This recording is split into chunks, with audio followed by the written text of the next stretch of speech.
2 years ago, I was completely burnt out.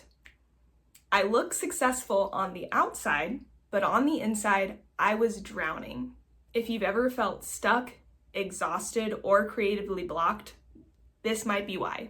You're neglecting self-care and it's killing your creativity. Here's what changed everything for me. Hello everyone, my name is Shelbi, aka Saucy, aka the Spooki Sauce. I am a musician, producer, designer, and healer. And today, I'm going to take you through the story of how neglecting my own self-care was making it very difficult for me to be an artist. Oh yes, and of course, we have Esteban. Say hello, Esteban. He's just hanging out on the piano. 2 years ago, I was coming home from work, getting stoned every night and eating 2,000 calories. I was completely exhausted by the time I got home from a job where I was working 10 to 12 hours a day, and I had absolutely no gas left at the end of the day. I had no energy to create. I would have to peel myself off the couch and barely make it into the shower to bathe myself before face planting into bed. I ended up hitting a low point. Some people would call that rock bottom. However, it didn't look like rock bottom to the outside world. I was successful. I had worked my way up in an industry into a job where I got promoted several times within the same company. I was well liked at work. I was known for my work ethic. I worked my way up in a field that I had been in for 13 years. I had a ton of professional responsibility. I was well liked by other people in the company. In my personal life, I had a good partner, who I still have. I had a healthy marriage. My husband and I had gotten ourselves out of massive student loan debt. I had quality friendships with people with who I connected with regularly. But what I was lacking was ownership of my own choices and the way that I was spending my time. I had no boundaries. I worked myself to martyrdom and then some. I neglected my own health, and I was operating at a level of stress that manifested into physical symptoms in my body, like a feeling of tightness in my chest on a daily basis. That is not normal. Things started to change for me when I realized that there was a disconnect between the way that I wanted to be spending my time and the way I was actually spending my time. I fantasized about playing my instruments, about being a musician, about being in a band, about producing my own music, about being an entrepreneur, about starting a business. But I wasn't actually doing any of those things. I felt trapped in my own responsibilities and my crippling fear of disappointing others. The first step for me, and I think for anybody, is awareness. You cannot heal what you don't acknowledge. I was living on autopilot. I was numbing with food and substances. I was spending all my time working extra hours that I wasn't even getting paid for. And then as a result, I was barely functioning during my non-work hours. The truth is, you can look successful on the outside, but be totally disconnected to yourself on the inside. The first step is recognizing that something is off. Your daily life is not aligned with who you want to be. The second step is boundaries and ownership. It's time to reclaim your time. Time is our most valuable resource, and it's a resource we can never get back. Once it is spent, it no longer exists. I realized that I wasn't living my own life. I was stuck in other people's expectations. I was always working. I was never going out and living the life that I wanted to be living. I was never choosing how to spend my own time. I was reacting to what other people wanted. I had no boundaries. I worked myself to martyrdom. I was trapped in responsibilities and the fear of disappointing others. Self-care means reclaiming your agency. For me, that was choosing to spend time on things that I cared about. like spending time with my husband, my puppy dog, playing music, learning how to become a better musician, making art, designing things that I love. I started taking music lessons. I started taking electric bass lessons, which I had played electric bass since high school, but I had dropped it for several years because I hadn't made it a priority. Then I started taking piano and drum lessons because I wanted to get better at songwriting. I wanted to better understand music theory in order to be a better musician. I stopped saying yes to everything and everyone and started reclaiming my own time for things I wanted to be doing, like art and music and play. The third step is inner work, making time for your emotional self-care. I started meeting with a therapist. I did weekly virtual sessions. I had a lot of shit to work through. Now I'm at a point where I only have to meet with her every 8 weeks because I have more healthy coping mechanisms. But back then, that's what I needed. I worked through some deeply seated feelings of inadequacy and the fear of disappointing others. No doubt that I had developed during childhood. I worked through my resistance of experiencing childlike wonder, which was linked to me experiencing a lot of adult things at an early age. Healing emotionally is crucial for self-expression. If you don't feel safe being yourself, it's very difficult to create anything honest or bold or to make a statement, which so much of the art that we all appreciate is bold, is different. And safety is so important for creatives. Mental health care is creative fuel. The fourth step is physical self-care. Creativity requires a lot of physical energy. For myself, I started to introduce small daily habits like stretching, making a smoothie every morning, doing intuitive movement, exercising for longevity, not for a number on the scale or for my body to look a certain way, journaling every morning, pulling a tarot card and doing intuitive exercises that will guide me through my life. Before starting to make these truly positive changes in my life, I had always been a very goal-oriented person.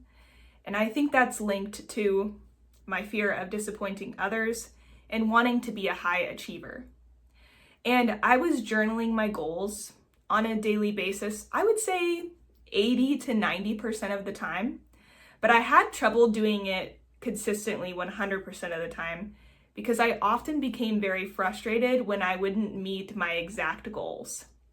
I took the advice of many motivational speakers who told me to set SMART goals, be very specific about what I wanted to achieve. And then I would be very frustrated and disappointed with myself whenever I fell short of those exact specifications for that goal. As I started to go through this healthier transformation in my life, I pivoted to goals that were more focused on categories of health and happiness. Instead of making a goal to lose weight, I made a goal to exercise.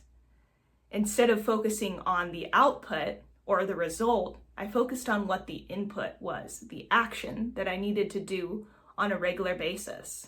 When I changed my goals to be more about health, happiness, longevity, I was able to journal them and write them down more consistently because I wasn't getting as frustrated because I knew I was focusing on the daily small steps instead of this big, intimidating goal that I had not yet achieved. When I started making my goals more focused on health and happiness and longevity, I was able to journal them more consistently because I felt like I was getting the results, which were actually the inputs, that I was achieving those actions on a daily basis. Your physical health directly supports your creativity. When you feel better, you create better.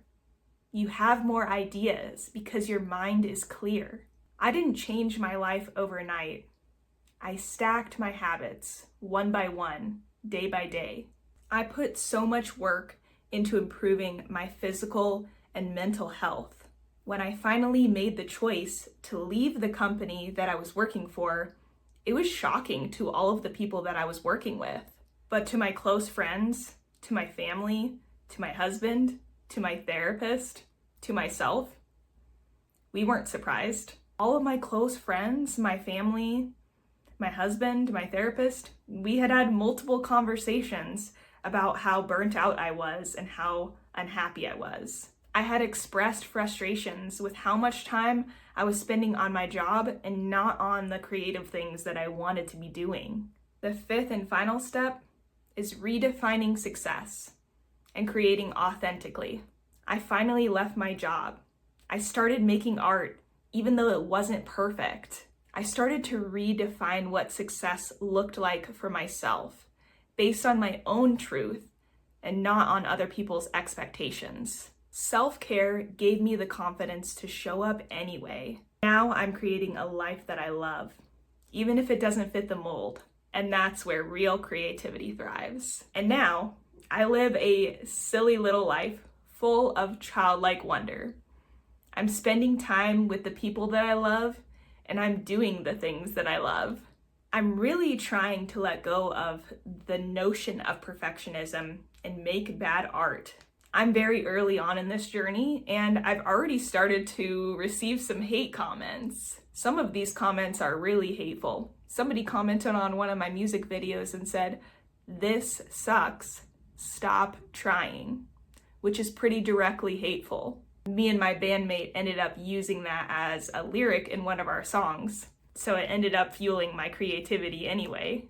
I would be lying if I said that these hateful comments didn't sting, even if they are coming from a stranger who is likely very miserable in their own life. And maybe what I'm making is bad. Maybe by industry standards, the quality of the art that I'm making isn't good. Hell, maybe even this video isn't good, but I'm gonna put it out anyway. I don't know. I can't judge that for other people. All I can do is make and put out art that is a true expression of myself. And it is possible that me putting out bad art is triggering for other people. They may be triggered by the fact that I'm willing to embarrass myself in front of the whole world, and they are not willing to do that. But I am at the point in my life where I would rather embarrass myself publicly, make bad art, and put it out to the world than look back on my life and live with the regret of not trying, of not expressing myself, of not being true to myself. And I can't let the fear of judgment stop me from trying. Practicing self-care has allowed me to keep other people's opinions in perspective, which I think makes my career as an artist more sustainable. I want to build my audience gradually and find the people who truly relate to my art and hopefully inspire them to be their true, authentic selves. And I hope that you can build a beautiful, creative life for yourself. If you are feeling like you are in your own version of stuck, it's possible that you may be neglecting self-care. We are not all granted the same life circumstances or the same resources. I titled this video, "Neglecting Self-Care is Killing Your Creativity." But in all honesty, I can only speak for myself and my own experience. I hope, though, that you can find some relatability in this video and that some of these tips are helpful for you. Self-care isn't just luxurious candles and bath salts and taking yourself on a shopping spree and spoiling yourself. Most of us don't have the time or the money to do those type of things on a regular basis. And sure, there were things that I did that cost money, like speaking to a professional therapist and going and taking music lessons. But before I made those financial investments, I was watching YouTube videos about mental health and how to play my instruments. Self-care doesn't have to be expensive. It really starts with small daily habits. It can be stretching. It can be getting enough sleep so you can wake up the next day and have the energy to create. You can start making small changes today that your future self is going to thank you for. You don't need to completely overhaul your life. You just need to start. Small habits repeated over time will change everything. If you found this video to be helpful, Comment down below one small habit that you are committing to yourself today. I can't wait to read about what you are going to do to take that one crucial step forward to create a beautiful, creative life for yourself. I can't wait to read your comments. Hit the like button down below if you like this video, and if you want more content about creativity, spooky lifestyle, and creating a beautiful life for yourself. I love you so much, and I hope you have a beautiful day.